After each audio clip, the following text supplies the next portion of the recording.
Citizens of the United States, we are anonymous. There is a new bill that the United States government has successfully passed. It is called the Stop Online Piracy Act, or SOPA, for short. Also known as the p.i.p.a. Act of 2011.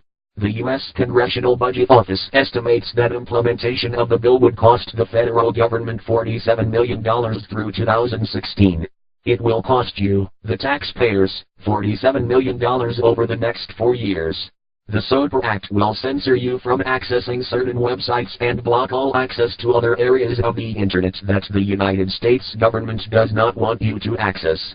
The SOPA Act essentially means that, even if you make a video of your child playing or singing and you have music playing in the background, or video on TV, you are breaking the law, and the government will order the websites that host your content to censor your content because of their new bill. Or, if you visit websites that are on servers not in the United States, you will be blocked, so that you cannot access them.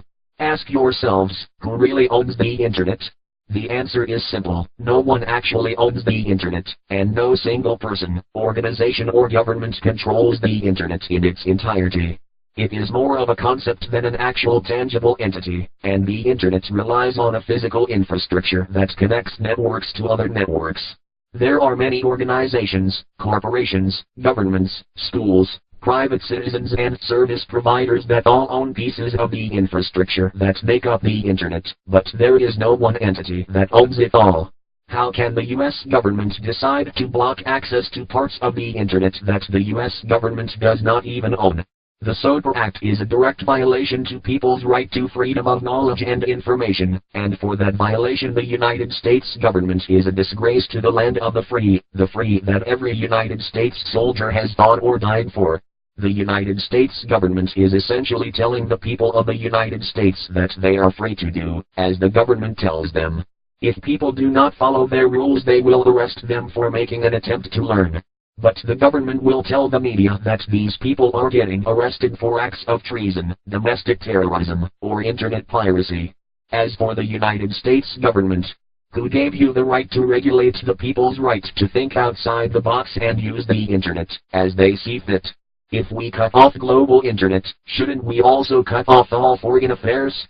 Should we hinder globalization completely?